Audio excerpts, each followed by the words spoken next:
The L200 accounts for a third of Mitsubishi's total sales in the UK, and when you look at it, you can start to see why. I mean, just look at its rugged face and sporty styling.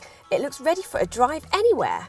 But we're not going to take it for a drive yet. First of all, I want to show you that this pickup is rather much like a car inside.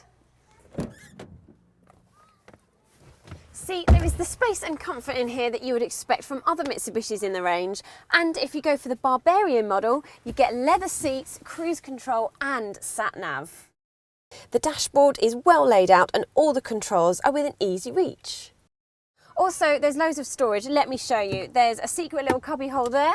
There's also a large glove box which actually fits a huge bottle of water in it. And there's two cup holders in the centre and a cubby holder here which seems to fit my savoury snacks perfectly. Perhaps Mitsubishi designed it for them. And then another tray here and large door bins which also accommodate a bottle. So what I've done is I've put the driver's seat into the position of an average size male, and I've got plenty of room, so most people should be fine in the back here.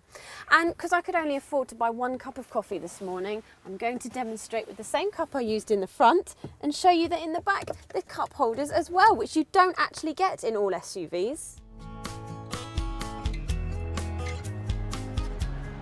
The L200 is fitted with a 2.5 litre turbocharged diesel engine, which has more than enough power to tow your boat or caravan.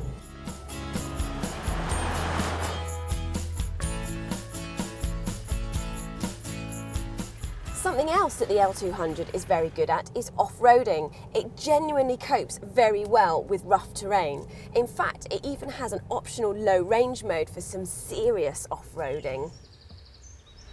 And when you're on road, a major positive about this car is that it has the smallest turning circle in class, which makes these tight manoeuvres a lot more manageable.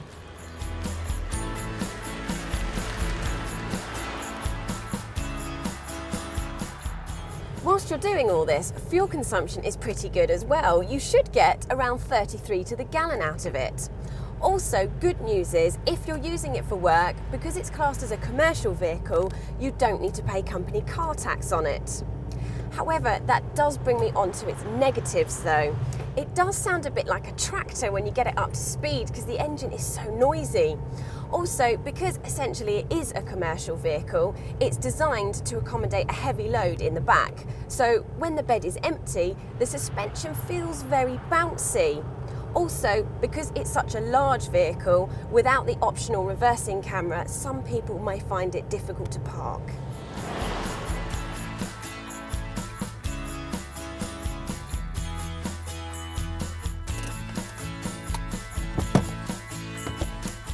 The last small criticism I have of this car is the load bed.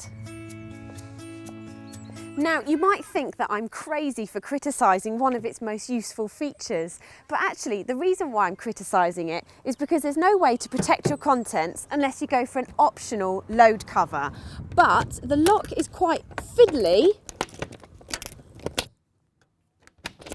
There we go. And also, the size in here is smaller than a Nissan Navara and a Volkswagen Amarok. But all that aside, this folds down, which makes for easy loading, and there's also these D brackets so that you can secure things in transit.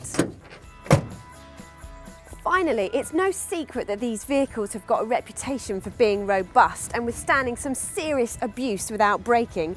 Build quality is high, and if you go for a double cab, you kind of get a car and a pickup in one.